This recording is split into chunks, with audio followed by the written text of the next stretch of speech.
Welcome back to Let's Learn Academy. I'm Ashika Panikar and today we shall be continuing Heritage of India Part 2. We have seen a wide variety of peoples itself in India, so let us learn about different people in India itself. India, land and people. Primitive men मतलब जो हमारे पूर्वज है वो came into existence in eastern South Africa. ऐसा कहते हैं कि जो हमारे पूर्वज है वो सबसे पहले या जो इंसान है धरती पर वर्ल्ड में जो सबसे पुराने हैं वो पहले ईस्टर्न साउथ अफ्रीका में पाए गए थे. Mesmerized by very prosperous heritage, many foreign tribes came to India. India की जो इतनी अच्छी खूबियाँ, अलग अलग लैंडस्केप्स, वेराइटी और इतनी अच्छी हेरिटेज देखकर मेस्मराइज होकर मतलब feeling good about it, feeling excited about it and feeling happy about it. काफ़ी सारे फॉरेन ट्राइब्स जो थे वो इंडिया में आए थे.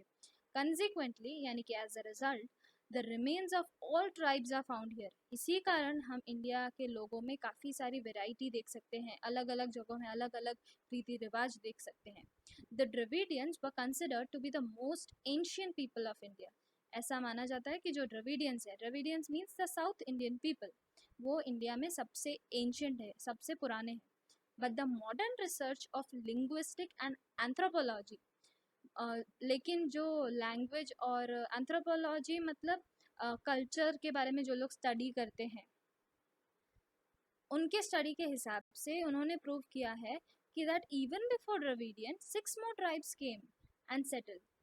उनका कहना है कि द्रविडियन से भी पहले 6 और अलग अलग ट्राइब्स इंडिया में आए थे और सेटल हुए थे.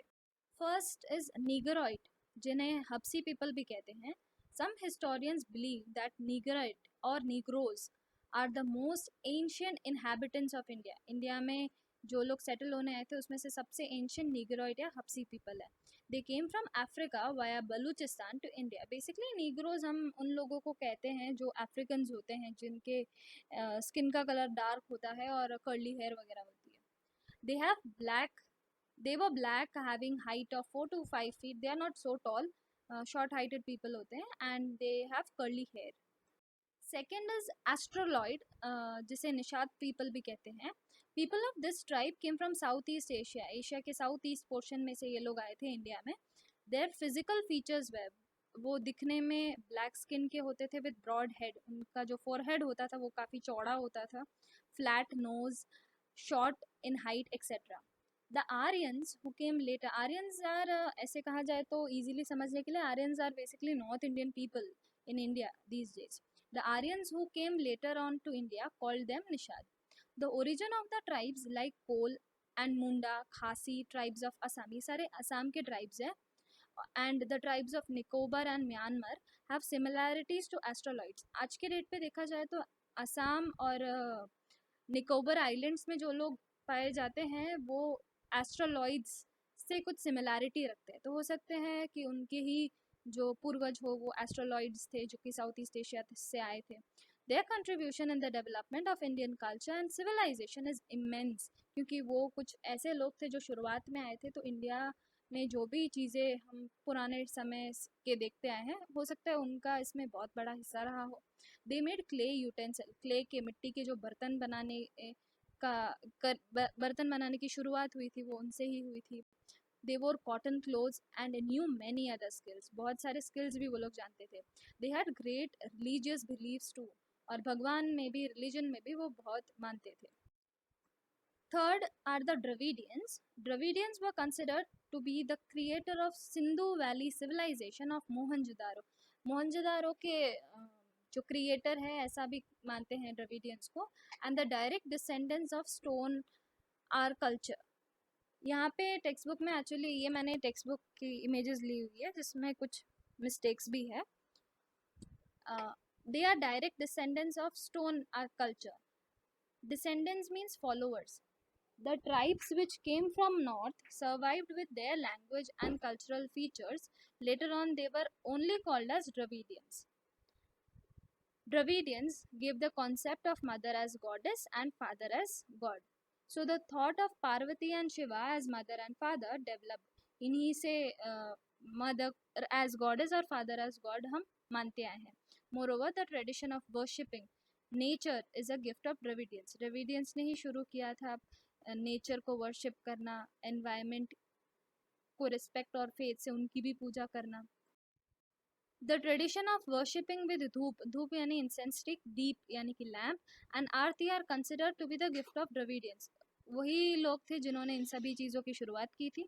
Besides nature and animal worshipping, nature को वर्शिप करना, एनिमल्स को पूजना, ये सब उन्हीं ने स्टार्ट किया था। Are their great features. Original deities, deities means gods और goddesses of Dravidians have been accepted by Aryans, यानी कि जो पुराने द्रविडियंस जिन गॉड और गॉडेसेस को मानते थे उन्हीं को आर्यंस भी लेटर ऑन मानते आए, and were reestablished by them as god of culture with pace of time.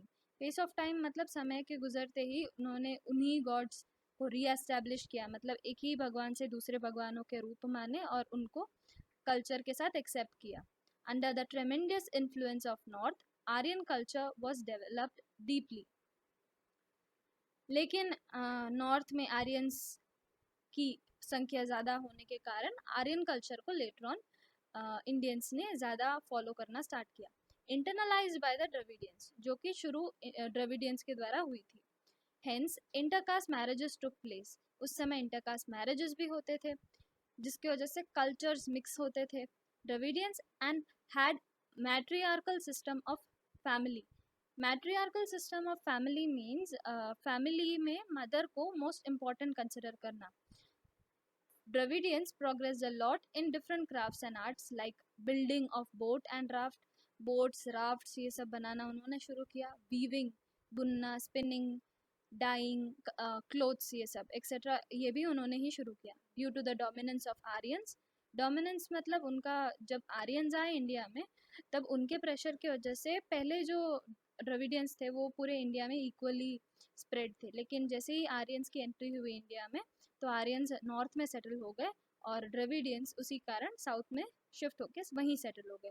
As a result today we can see the people speaking Dravidian family languages like Tamil, Telugu, Kannada and Malayalam. Other tribes apart from above, Mongoloid, Alpine, Dinaric and Armenoid tribes are also were also there in India. ये कुछ दूसरे tribes है जिनमें जो लोग थे वो काफ़ी कम अमाउंट में थे। Mongoloid, they came to India from North China via Tibet, Tibet के थ्रू नॉर्थ चाइना से आए हुए लोग थे, and they settle down in north Assam, Sikkim, Bhutan, West Bengal etcetera. Actually this is the only reason जिस वजह से हम आज भी नॉर्थ ईस्टर्न जो पीपल होते हैं उनको हम चाइनीज़ भी कहकर उनका मजाक बनाया करते हैं। They are not actually Chinese, they came from मतलब उनके जो एंसेस्टर्स थे वो नॉर्थ चाइना से आए थे, लेकिन वो जनरेशन्स और एंड जनरेशन से इंडिया में आके सेटल हुए हैं। दे ग्रेजुअली इंडियनाइज देमसेल्व्स, उन्होंने धीरे धीरे अपने आप को इंडियंस में कन्वर्ट किया। Mongoloid people possess the physical characteristic like yellow complexion, उनका जो स्किन कलर होता है वो काफ़ी फेयर और हल्का सा येलोइश होता है।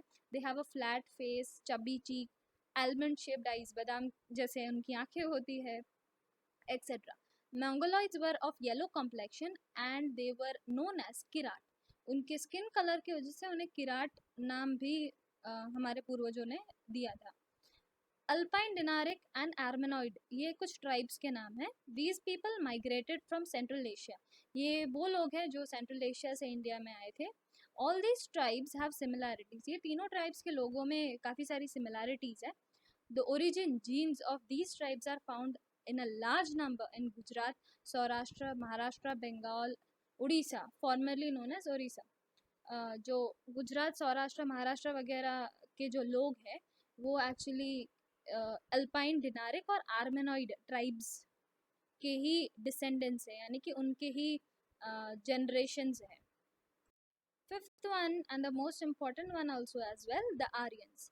The Nordic Aryans were the creators of Aryan civilization, यानी कि बेसिकली आज के डेट पे इंडिया में मोस्ट स्पेसिफिकली जो नॉर्थ इंडियंस माने जाते हैं they are from the Aryan group. The Hindus were called Aryans in the ancient time, and the area where they were densely populated are called Aryavrata, जहाँ पे जिन areas में Hindus यानी कि जो आर्यंस है उनका नंबर सबसे ज़्यादा हुआ करता था वो ही एरिया को आर्यव्रता, उन्हीं लोगों को आर्यव्रता के मानते थे। As 7 rivers were flowing over there, the region was named as Sapta Sindhu. वहाँ से 7 नदियाँ पास होती है, इसके लिए बहती है, इसलिए उस एरिया को सप्त सिंधु के नाम से भी कहा जाता है. In ancient time, the first Aryan population was concentrated in the northwest. शुरू में वो northwest में settle हुए थे. The area of Aryavrata was extended up to Mithila, Bihar in the east. In south, it spread to Vidyanchal during the post-Vedic period. Post-Vedic period मतलब वेदास जो थे हमारे 4 वेदास, उनके बनने के बाद तक जो आर्यंस थे वो विद्यांचल साउथ में और ईस्ट में मिथिला बिहार तक स्प्रेड हो चुके थे. That's why in India today majority of people are Hindus, we can say. They were more advance people than any other contemporary tribes. दूसरे ट्राइब्स के कंपेरिजन में वो काफ़ी एडवांस थे. This vast land was recognise with various names as Bharat Bhumi, Bharat Khand, Bharatvarsh. ये सारे नाम भी उन आर्यंस के राजाओं ने ही दिए थे after the name of the king Arya Bharat or Bharat Kul. Aryans were nature lovers. They loved and worshipped trees, rivers, mountains, sun, wind, rain. वो सभी को worship करते थे. They had composed hymns, मतलब जो भजन वगैरह है, रिचा वगैरह है हमारे religions में, वो सब उन्होंने develop किया था for praying to various natural elements. भगवान के लिए ही नहीं, नेचर के भी अलग अलग चीज़ों को वर्शिप करते थे, तो उनके लिए भी उन्होंने काफ़ी सारे भजन वगैरह बनाए थे. In due course of time, some religious ceremonies like recitation of Vedas का उच्चारण, performing यज्ञ and other activities became prevalent in India. ये सारे वेदास का उच्चारण, यज्ञ करना, ये सारी चीज़ें आर्यंस ने ही इंडिया में शुरू की थी. हमारा जो लास्ट टॉपिक है वो है preservation and conservation of heritage. As usual SST में हर चैप्टर में ऑलमोस्ट मेजॉरिटी ऑफ चैप्टर में जो लास्ट टॉपिक होता है वो यही होता है कि आप ये जो भी आपने इस चैप्टर में पढ़ा उसको आप प्रिजर्व कैसे करेंगे, बचा के कैसे रखेंगे, कैसे कंजर्व करेंगे. Each aspect of Indian heritage made India eye catching. हर चीज़ जो इंडिया में पाई जाती है वो नज़रों को खुश करने वाली है. पिक्चरस्क मतलब कोई भी आप अच्छी चीज़ देखते हैं आप फटाफट फ़ोटो खींचने का आपका मन होता है. And attractive. Heritage brought glory to nation. Heritage की वजह से ही इंडिया की आज लोग इतनी मान रखते हैं. India attend the leading position in the world by keeping it's rich heritage protected and preserved. India की हेरिटेज को इतने अरसों बरसों सालों तक प्रोटेक्ट करने की वजह से ही इंडिया आज एक अच्छे पोजीशन में है. Thus, it is the primary and pious मतलब first or foremost, most important duty of every citizen of India to see that nobody harms the ancient memorials. जो पुराने इमारतें हैं, पुरानी चीज़ें हैं, उसको कोई भी नुकसान ना पहुंचाए, वो हर एक इंडियन सिटीजन की जिम्मेदारी है. And also to preserve places having historical importance and values. और साथ ही साथ जो हिस्टोरिकल प्लेसेस है जो कि हमारे पूर्वजों ने बनाई हैं उनको भी प्रिजर्व करना हमारी ही ड्यूटी है. In our constitution, fundamental duties of Indian citizens are mentioned in Article 51A. In that 6, 7 and 9 आपके अगर एसएसटी की टेक्स्ट बुक आपके पास हो तो शुरुआत के कुछ इंडेक्स से पहले I guess fundamental duties of Indian citizens given होगा. उसी में आप देख सकते हैं 6, 7 और 9 पॉइंट जो कि ये नीचे मेंशन किए हुए पॉइंट्स ही है जो कि हमारी प्रिजर्वेशन ऑफ कल्चरल हेरिटेज के बारे में है. फर्स्ट पॉइंट यानी कि फंडामेंटल ड्यूटीज़ में 6th जो पॉइंट है, to understand the importance of our harmonious culture. Harmonious culture मतलब हिल मिलकर हम जो हमारा कल्चर हमने बनाया है वो प्रॉस्पेरिटी उन सबको प्रिजर्व करना. सेकेंड है maintain the forest tanks, rivers, ponds, wild animals, birds along with maintaining the natural environment. Nature की हर चीज़ को मेंटेन करना and to show compassion, to show love for all the living creatures. सभी living beings से प्यार से रहना. The protection of public property and giving up violence are also included in it. Public property को protect करना, violence को छोड़ देना, ये सारी चीज़ें भी इसी में इंक्लूडेड है.